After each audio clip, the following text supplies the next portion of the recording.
سلام كميت وعلوز خبركم تخاتلتنا لومي قدام قطر استلالوه ناي تقرنيا زينا حيدنا قريبنا لنا بأرستاتو نجمر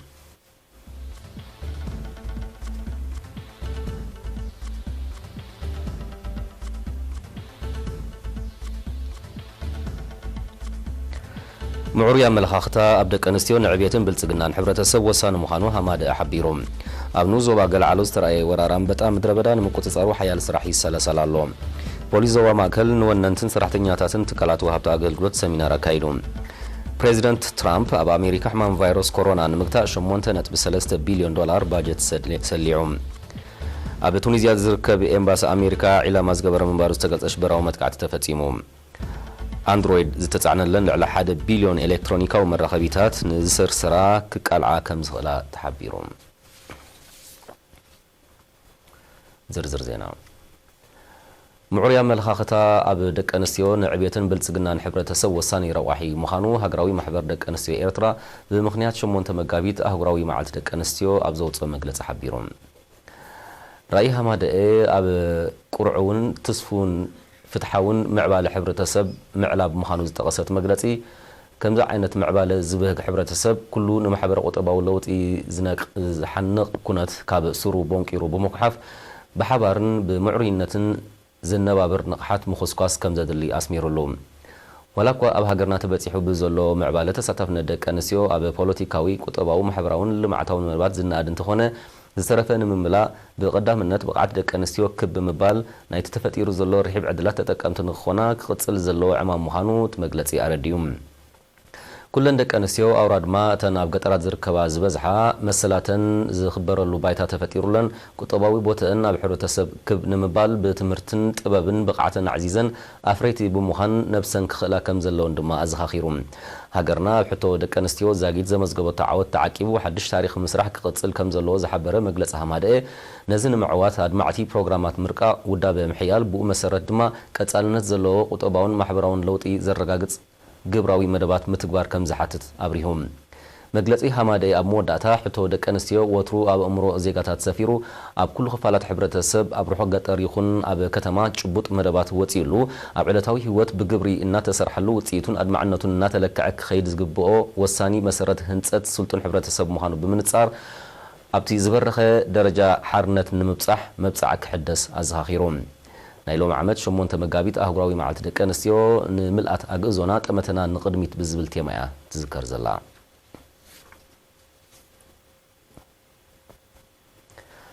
زخمزيلون كلو أهقراوي معالتي دك أنستيو نملأت أقزوت أمتنا نقدميت تحت الزبل تيما بدرجة زوبا قاش باركات مال شدوش مقابيت أبنو الزوبا دك بخبز ولا دمك تذكيرام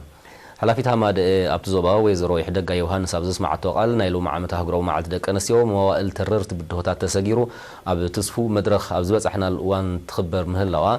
أبتي زبر درجة حرنت نمبصح مبصع عز حدث الله مهانا بمتكاس تصادفو دك أنسيو أم حبر قطواون بوليتيكاون مدبات نمدرعن تربحتين أيتم تفتيرهم زلو عدلات نمقوارنن زيادة سعر 5 دلقليصام أما حدار زوبا قاش باركا أتو أبرها غارزا بوغنو أبركتون عبيتن زعن قطس قدات اللمدتات بموقاد كل مدايوي تصادفو دك أنسيو نمدنفاع من محدار زوبا مسقدامنتاتو سارعو كم سرحلو أرقاقيزوم أبتا قاطامي بمخنيات أهقراوي معالت دك أنستيو أبستودبو سبورتاون تمهرتاون وددرات نزتعوتا كمون نتصنبل نمدماق أبركتون زقبرو من محدارات شلماتن ورقة مسكرناتن تعديلوم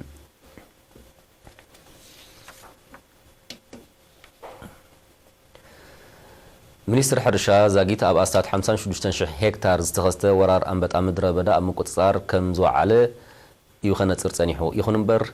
أتي كاب قراب تهاجرات زسجر زل ورار أنبت أدوس لزيبلت مختق أتصال مخانيو يخجل تسنيحهم أبزغني اعتزي أبنو زبا قل علوز ترى ورار نمقتصار استخايد حيال سرح دما أكل ناتيو وكيل إرينا أحمد إدريس نزل أخو زينا وتصبصب ليديا تخل مريم كتقربلنا أيام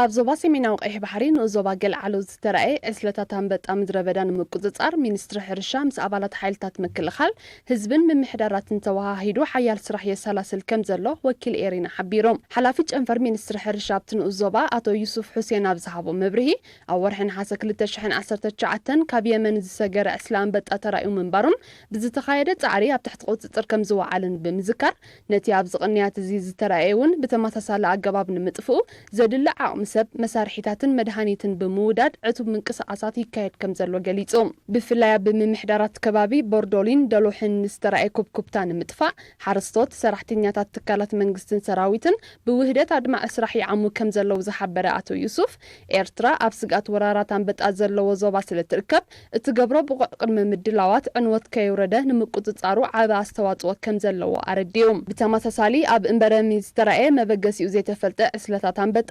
ኣብ ዘራእቲ ጉድኣት ከይውረደ ኣብ ቁፅፅር ከም ዝወዓለ ኣብ ዞባ ሰሜናዊ ቀይሕ ባሕሪ ሓላፊ ጨንፈር ብቁልን ኣዋሃሃዲ ምክልኻል አንበጣን ኣቶ ተስፊት ገረዝጌሄር ንኤሪና ሓቢሮም በብንኡስ ዞብኡ ተደኪነን ዝርከባ ንቁጣታት ምክልኻል አንበጣ ኣብቲ ናይ ምጥፋእ ወፈራታት ልዑል እጃም የበርክታ ከም ዘለዋ ብምጥቃስ ድማ እቲ ተርእዮ ሓሓሊፉ ይቕፅል ስለ ዘሎ ሓረስቶትን ጋሶትን እዋናዊ ሓበሬታ ኣብ ምሃብ ክነጥፉ ተላብዮም ኣብ መወዳእታ ኣቶ ተስፊት ሰራዊት ኤርትራ ኣብ ምቁፅጻር ወራር አንበጣ ንዘርእዮ ዘሎ ተወፋይነት ድሕሪ ምሙጋስ ኣብ ንኡ ዞባታት ጊንዳዕ ፎሮ ሽዕብ ባፅዕ ቅሮራ ገልዓሎን ኣፍዓበትን ዘሎ ጠሊ ንኣንበጣ ምቹእ ስለ ዝኾነ ዕቱብ ምክትታል ክካየድ ኣዘኻኺሮም ብ21 ለካቲት ኣብ ንኡ ዞባ ጊንዳዕ ከባቢ ደማስን ያንጉስን ዝኣተወን ልዕሊ 400 ሄክታር ዝሸፈነን ዕስለ አንበጣ ምድረ በዳ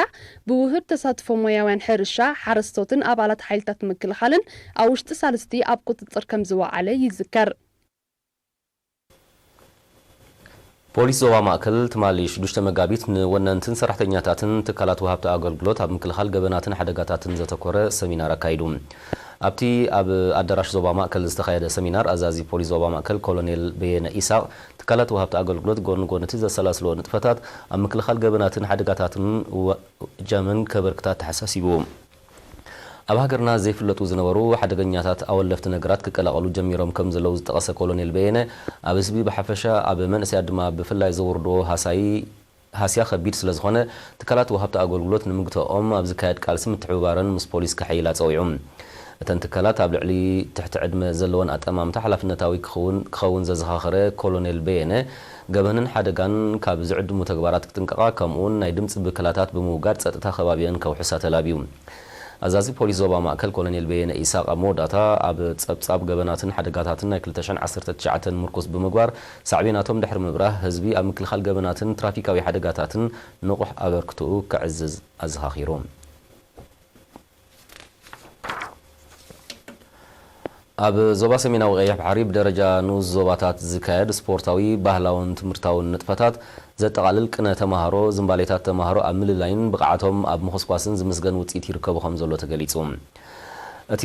ንኹለን ኣብያተ ትምህርቲ ዘሳትፍ ቅነ ባይታ ምውራስ ባህልን ታሪኽን ብምዃን ኣብ ምልዋጥ ሕድሕዳዊ ተመክሮውን ብቐሊል ዘይጥመት ኣገዳስነት ከም ዘሎ ዝጠቐሰ ኣብ ጨንፈር ሚኒስትሪ ትምህርቲ ናይቲ ዞባ ሓላፊ ባህልን ስፖርትን መምህር መሐመድ ዓብደላ ኣካላት መንግስትን ሃገራውያን ማሕበራትን ብውህደት ከም ዝሰርሕሉ ሓቢሮም መምህር መሐመድ ኣብ መዕፀዊ ስነ ስርዓት ናይቲ ኣብ ወርሒ ለካቲት ኣብ ንኡስ ዞባ ባፅዕ ዝተኻየደ ቅነ ተማሃሮ ኣብ ዘስምዖ መደረ እቲ መደብ ኩሉ መድያዊ ብቕዓት ተማሃሮ ፈቲሹ ንዘለዎም ብሉፅነትን ተወዳዳርነትን ዘረጋግፅ ኣካል ትምህርታዊ ንጥፈታት ከም ዝኾነ ብምግላጽ ንመጻኢ ብዝበለፀ ውዳቤን ትሕዝቶን ንምድርዑ ከም ዝስራሕ ኣብሪሁም ሓላፊ ጨንፈር ሚኒስትር ትምህርቲ ዞባ ሰሜናዊ ቀይሕ ባሕሪ መምህር ረሺድ መሐመድ ዑስማን ብወገኑ ዘቐረበ ትሕዝቶ ንልዑል ዕቁር ተውህቦን ልዑል ናይ ተወዳዳርነት መንፈስን ዘንጸባርቕ ምንባሩ ብምጥቃስ ብሉፅ ክብርታት ሕብረተሰቡ ዝዕቅብን ንጸገማት ሰጊሩ ብሩህ መጻኢ ዘቋምትን ተቐባሊ ሕድሪ መንእሰይ ንምህናጽ ውሁድ ተራ ኩለን ኣካላት ሕብረተሰብን መንግስትን ከም ዘድሊ ገሊጹ ተሳተፍቲ ኣብ ዝሃብዎ ርእይቶ እቲ መደብ ኣብ ምብራኽ ርእሰ ተኣማንነት ተማሃሮን ምስራፅ ናይ ተወዳዳርነት መንፈስን ሓጋዚ ምዃኑ ብምሕባር ኣብያተ ትምህርቲ ኣቐዲመን ዘድሊ ምድላዋት ክገብራ ዘኻኺሮም ኣብ መወዳእታ ብደረጃ ንኡስ ዞባ ባፅዕ ክካየድ ኣብ ዝቐነየ ቅነ ተማሃሮ ንዝተዓወቱ ሽልማትን መተባብዕን ተዓዲሉ ዝኸበርኩም ተኸታተልትና ዜናታት ውሽጢ ሃገር በዚ ፈጺምና ኣለና ንዜናታት ወፃኢ ክንመለስ ኢና ምሳና ጽንሖም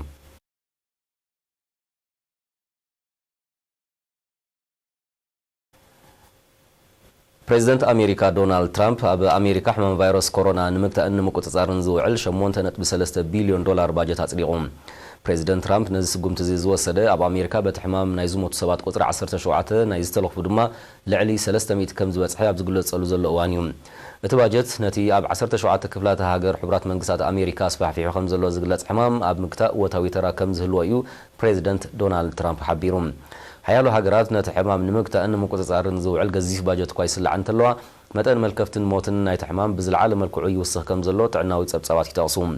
ብመሰረቶም ጸብጻባት በቲ ኣብ ኣስታት 9 ሃገራት ኣስፋሕፊሑ ዘሎ ሕማም ልዕሊ 3400 ሰባት ክሞቱን ከለው ኣስታት 100,000 ድማ ተለኺፎም ኣለዉ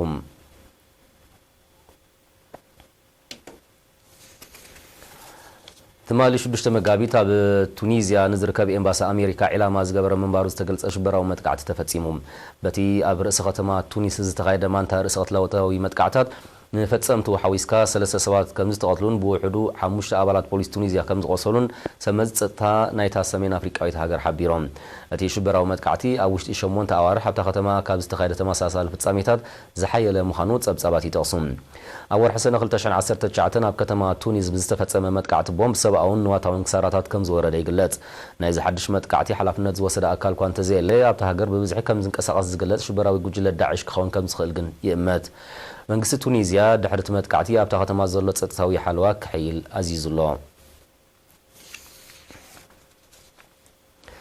بجنرال خليفة حفتر زمرحو عطوات تقاوم تحيلات ليبيا بحمشت مقابيت ኣብ ከተማ ትሪፖሊ ኣብ ልዕሊ ዝርከብ ኣህጉራዊ ማዕርፎ ነፈርቲ መጥቃዕቲ ሚሳይል ከም ዘካየዱ ካብቲ ከባቢ ዝተመሓላለፈ ዜና ኣረድዮም ብሰንክቲ ደብዳብ ኣብ ልዕሊ ሰብን ንብረትን ብዛዕባ ዝወረደ ጉድኣት ዝገልጽ ሓበሬታ እኳ እንተዘየለ እቲ ማዕርፎ ነፈርቲ ኣገልግሎት መሃብ ኣቋሪጹ ከም ዝወዓለ ተፈሊጡ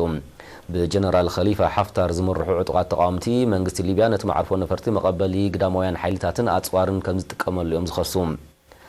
ኩነታት ሊብያ ብሓፈሻ ኩነታት ርእሲ ከተማ ትሪፖሊ ድማ ብፍላይ ካብ ዝሓለፈ ቀረባ ኣዋርሕ ዝኸፍ ኣንፈት ከም ዝሓዘ ጸብጻባት ይጠቕሱ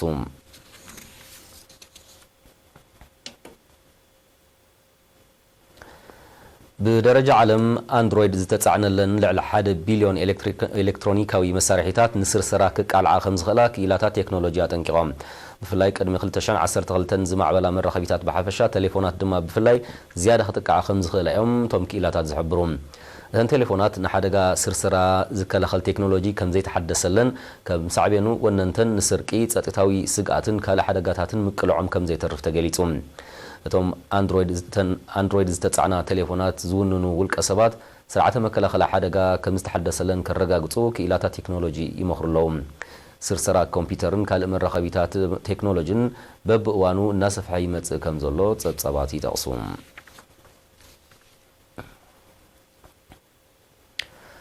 ሩስያ ኣብ ዞባ ኣርክቲክ ህዝቢ ንምስፋር ኣቐዲማን ዘውፅኣቶ ፖሊሲ ፕሬዚደንት ቭላድሚር ፑቲን ብኽታሙ ኣጽዲቖም بمسرتي وتي زلو ني 15 عامات وطن ابتي بحرياوي هابتي بحفشا بندادن بحرياوي غازن دما بفلاي ربوح مخانو زغلص زوبا نمنبرن تكالاتن زوعل غزيف تحت غرصيك وادديوم نتمدب نمتبع دما نزيغاتات ناي منبر ابايتي ناي وفري تكالاتن غنزبن مبصعات اتيلو እዚ ክሳብ 2035 ክትግበር ትጽቢት ዝግበረሉ መደብ ብቐንዱ ኣብቲ ዞባ ንዘሎ ባህርያዊ ጸጋታት ንምምዝማዝ ዝዓለመ ምዃኑ ናይ ቀረባ ተዓዘብቲ ይጠቕሱ ሩስያ ከም ኣካል ናይቲ መደብ ኣብቲ ከባቢ ከተካይዶ ንጽንሕቲ ወተሃደራውን ጸጥታውን ምንቅስቓስ ከተሓይሎ ምዃና ሓቢራላ እቲ ሃገር ነዚ ውጥን ንምቅልጣፍ ትሸባሸብ ዘላ ኣሜሪካ ዝርከበአን ሃገራት ምዕራብ ኣብቲ ከባቢ ዳህሳስ ንምክያድ ይጓየያ ኣብ ዘለዋሉ እዋን እዩ ኣሜሪካ ኣብ ዞባ ኣርክቲክ ናጻ ናይ ዳህሳስ ንጥፈታት ከተካየድ መሰላ ምዃኑ ብምጥቃስ ኣብቲ ከባቢ እተካየዶ ምንቅስቓስ ኣዛይዳቶ ከም ዘላ ጸብጻባት ይረድኡ ዞባ ኣርክቲክ ምስ ምከት ኩምራታት በረድ ጸጋታቱ ንምምዝማዝ ምቹእ ኮይኑ ከም ዘሎ ክግለጽ ጸኒሑ እዩ ኣብ ትሕቲ ኩምራታት በረድ ኣርክቲክን ኣንታርክቲክን ብርኩት ዕቑር ነዳድን ባህርያዊ ጋዝን ከም ዘሎ ክኢላታት ይገልጹ እቲ ኣብቲ ዝሑል ዞባ ዘሎ ጸጋታት ምስ ግዜ ጠንቂ ዝሑል ኩናት ከይከውን እዩ ዘስግእ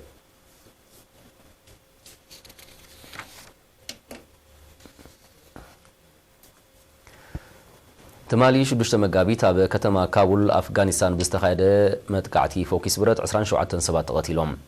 በቲ መጥቃዕቲ ሁስያት ዝርከቦም ካልኦት 55 ቆሲሎም ብምህላዎም ቁጥሪ ሞታት ክወስኽ ከም ዝኽእል ተኣሚቶም ኣብ ዝሓለፈ ዓመት ኣብ ዝተኻየደ ፕሬዝደንታዊ ምርጫ ኣፍጋኒስታን ዝተወዳደረን ብፕሬዝደንት ኣሽረፍ ቃኒ ዝተሰዓረን ዓብደላ ካብቲ መጥቃዕቲ ንስክላ ከም ዝደሓነ እዩ ዝቀላሕ ዘሎ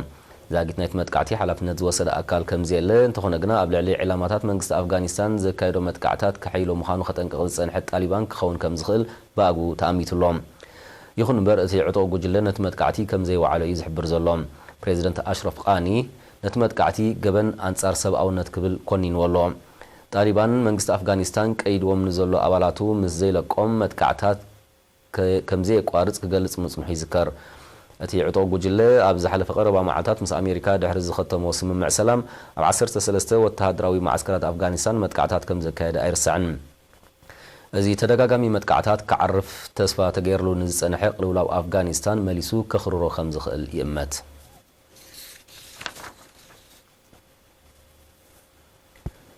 ምምሕዳር ፕሬዚደንት ዶናልድ ትራምፕ ሃገሩ ኣብ ልዕሊ ዚምባብዌ ኣጽኒዓቶ ዝጸንሐት እገዳ ንሓደ ዓመት ክናዋሕ ወሲኑ እቲ ምምሕዳር ነዚ ዝወሰነ ፖሊሲታት ወጻኢ ዚምባብዌ ምስ ናይ ኣሜሪካ ከም ዘይተቃደወ ብምሕባር እዩ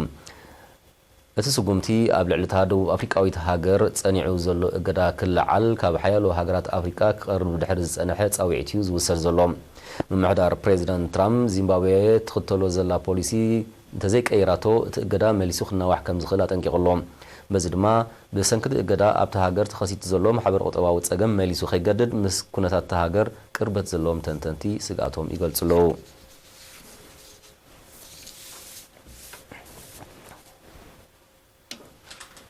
ዝኸበኩም ተኸታተልትና ንሎሚ ቀትሪ ዝተዳለወ ሓፈሻዊ ዜና በዚ ተፈጺሙሎም